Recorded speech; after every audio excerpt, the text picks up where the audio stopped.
pretty much. Yeah, well, Refallen loves to do those kind of double star openings because they're good against every single build Zerg has. Versus Mutas, you do this kind of Void Phoenix and Gateway Army timing attack, which is incredibly hard to stop. We Yep. saw it first with Az against Moonglade in the Dogseas Yep. monthly. And it's just amazing build. And if they don't go Mutas, you go into a heavier Void build, use the Voids to take your third with cannons, and then go into Colossi, which handle all of the Hydras. And from there, Zerg really doesn't have units that can counter the ball. In fact, when you're maxed with a what is it, Colossus Void Stalker ball, literally Zerg does not have a composition that can engage it. All you can really do as Zerg is try to pick it apart with Mutas and just get a really good engage to whittle it down. I was actually watching a game this morning. It was Moonglade versus someone from OGS on NA.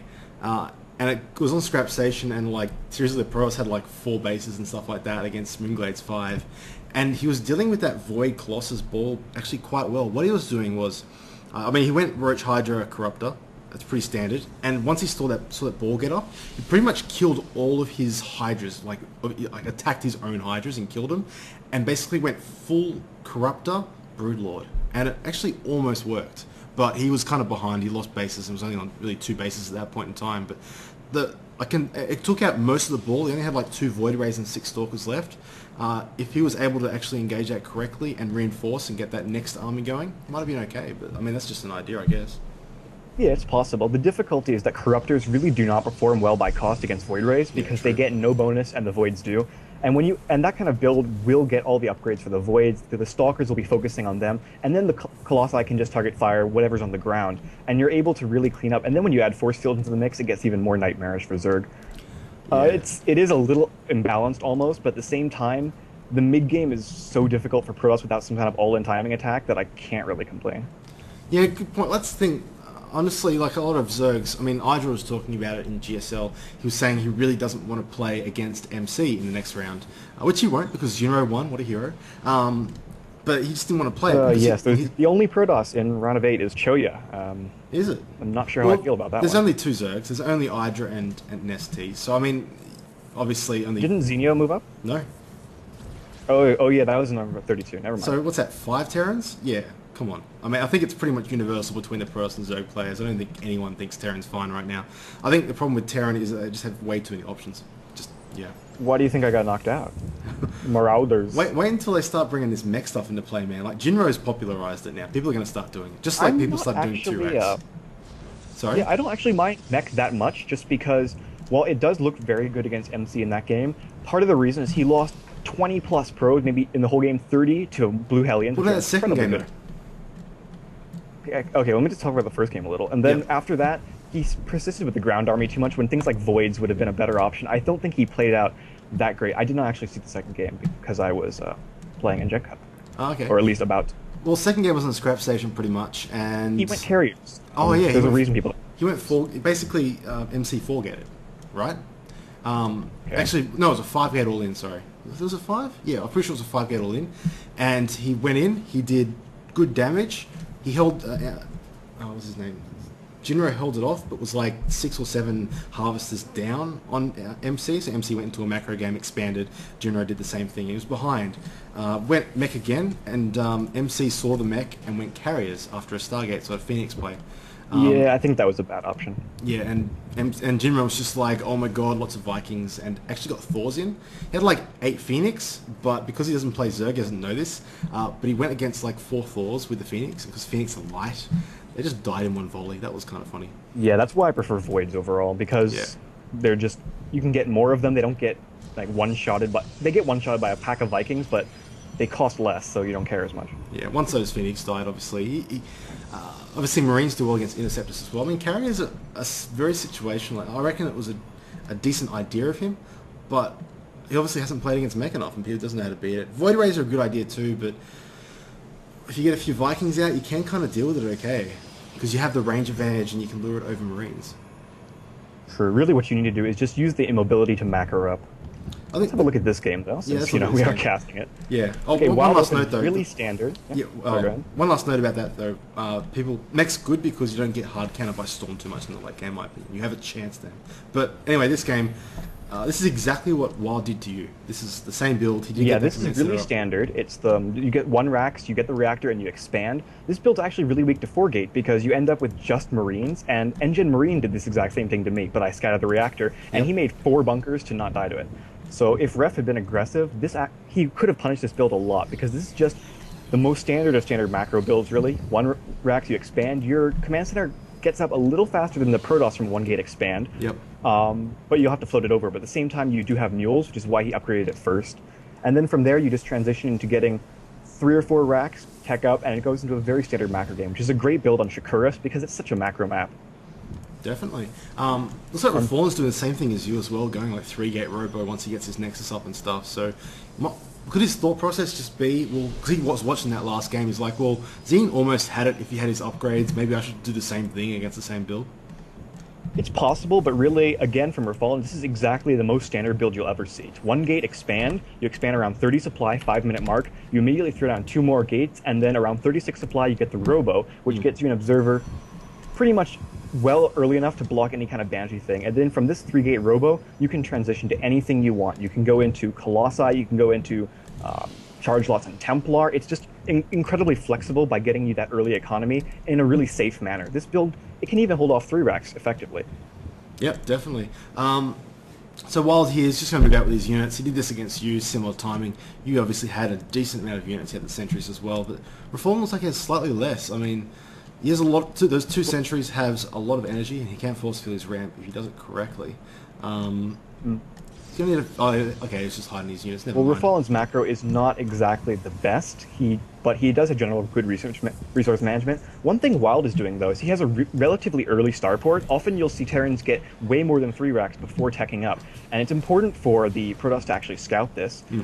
You see Refallen's got his observer over the production facilities. You want to see what time do they get the starport, because that indicates when are the Vikings coming out and when are the drops coming out. And I think this early starport is because Wild does expect Colossi, but Refallen's going back to a much more standard and comfortable build of just going straight for Templar. Because on this map it's so good for turtling, you can really get the Templar without being too much at risk, and from there, the early starport isn't really going to benefit him, because Medivacs can simply be blown up by feedback. If he gets Vikings, they're an entire waste, and then he can really just get the amulet and slowly just pick apart Wild.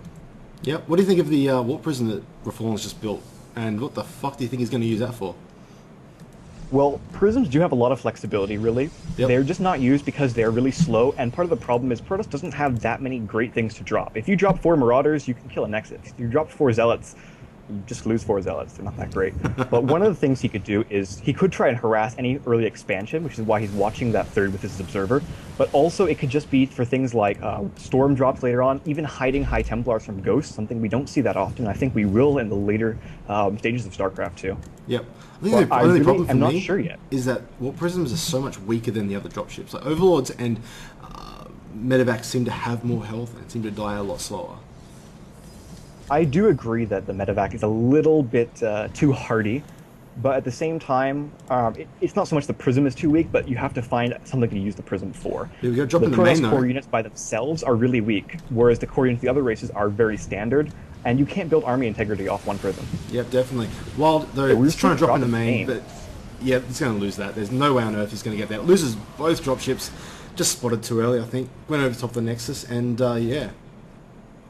Yeah, I agree. Wild, it's a good idea to try that kind of drop, but Refallen's playing very well and keeping his entire army back at his main, back near his natural, because there's no need for him to push out. A lot of lower level players will move their army out towards the 3rd, and you don't need to have your army there, because if Terran moves out, you will know from the Observer, and if you drop, you just end up out of position. And you can't really kill Terran in this kind of straight macro game until Tier 3 is up, so it's great that he's just turtling, kind of. Refallen just sending a single Immortal forward into that army and losing that. That's a massive loss there. And he's moving his entire army out. I don't know what's going on. Yeah, he needs to run away or he's going to lose everything. That's the thing. Those towers are good, but I'd put a probe on them and not a stalker. Like, seriously, it's so much cheaper. I'm Zerg, so I'll just throw a Ling at it. They're cheap as chips, but the stalkers are expensive. I don't know why he's leaving them with it. Yeah, he cannot afford to engage this army, I don't think, because Medivacs are out, but WoW doesn't have them in good position, so... But the thing is, gateway units become dramatically less effective once Medivacs are out, because they don't have the kind of high DPS that the Colossus or High Templar bring to the game. And without that, the Medivac's 13.5 or was 12.5 healing per second really gives you trouble. And now Refallen's in this awful state because he threw away too many units. And note that he just finished Storm. There's no reason for him to push out when Storm is upgrading because he's just about to hit this point where he's incredibly powerful, and now he throws away his army and is going to lose the game. Yeah, that's going to be a game, It doesn't matter if he gets any High Templar because he doesn't have an army to back it up. If he can kill that Nexus, he's going to incredibly Refallen thing to do. Yeah, pretty much. Although Wild he's getting quite low on health here. I mean, even if he does hold this off magically, and I don't think he will, he's got the Immortal out. He might be able to do it. Even then, he's lost so many probes. Exactly. The 100 supplied 60, and even if he does clean this up, which he might, the fact is he's lost so much of his army. Even he's going to warp in, okay, some Zealot, maybe some High Templar, and that army is just going to get walked over by Marauders because Templar are great, but if you don't have enough Storms to handle kiting or Force Fields or Colossi to punish the kiting, you just run out of Storms, and then the game's over. Pretty much. And Wild's reinforcing his Medivacs, and he's probably going to be able to pressure really hard now. I'm actually surprised he's not getting another command center because I think that would really solidify the lead. I mean, I don't see Refallen coming back from this, but even then, it would be great if he threw down an expansion to punish the fact that there are only 40 probes left. Exactly. I mean, maybe he's just thinking, oh, I can win this. He does have a lead. The best way, obviously, is to extend that lead by expanding. He's probably going to lose his army, dare I say, again. Even if he does hold, it's going to be a fresh warping in a few seconds. But warping in right there. Yeah, but here you really see what I was talking about. These Marauders are just tanking the Stalkers because of the Medivac. Stalker DPS isn't all that high. The reason you get them is because you need a range unit to work with Force Field, and in huge numbers they can do well. I mean, it's great that he does have the upgrades, but Stalker upgrades aren't that big, and the Marauders can just tank him with their 1-1 as well. That's why his army is just lasting so long against Refallen. And he's actually going to lose his third as well. There are 2 Templar out, 3 Templar, and they're going to storm, but actually good storms. And this is what happens. Now you have no storm, and he does need to clean up that Archon as soon as possible because Archons are just fantastic units. They're underused because they're easily kited and they're expensive, but they do fantastic, and actually the Archon is going to clean everything up. Yeah, probes. He's lost a lot of probes there. He was using that to delay sort of the army to force them to attack them, but not, more Marauders steering. He's just sending all his units down. That Archon is dead, and he's going to lose that third. I don't agree with Wild like flooding units in. Really, he's not macroing that well. He has 1.5k, 1k. He should be expanding and throwing down more racks and pulling back to build up for a second. I mean, granted, I understand that he feels he has won, and I don't think anyone's going to disagree at this point, unless Refallen really pulls it out. But he doesn't want to let Refallen back in by throwing away this many units. In a closer situation where he doesn't do as much damage but still does some, this would be a game-losing decision. The fact that he's so far ahead's just... I mean, when you're ahead, you can do these bad decisions, and you're like, oh, it worked, I won, but yeah. Anyway. Yeah, that's really correct. But at the same time, he is bleeding out Refallen's probes a lot, and it's so hard to reinforce enough Templar, which are really when you play a late macro game, Templar can do a lot of damage, but in this kind of high-pressure situation, Templar are basically, you're paying 150 to cast Storm once, and if he never lets these numbers build up, the army will never be able to match Terran at the small numbers. That's it. But at the same time, if he just starts losing all his stuff... Yeah, I think Wild's just playing a bit... maybe I need to sit down with him and have a chat, because that could improve his play. Just expanding a bit more, extending his lead here. He's actually going to possibly lose the Templar unless he gets... There's the Storm, should be an Archon merge coming up. Oh, he's going to get an Archon merge? Come on, man. No. I don't think he's even bothering because he knows he's going to lose the units, but at the same time, he really should do it just as because it allows him to tank a bit of extra damage, and there's no reason not to. But now Ghosts have joined the game, and that's going to be it, because whatever he warps in is going to have no shields. And the power of EMP is incredibly good in this matchup. It's just fantastic in large-scale battles, small-scale battles. What I think is the real thing that makes a great Terran out of a good Terran is just learning to use Ghosts as effectively as possible. And just when you can do that, it's fantastic. I'm actually surprised he didn't seem to field that many Ghosts against me. Yeah. He says, okay, I give up. GG. He lost ages ago, though, seriously.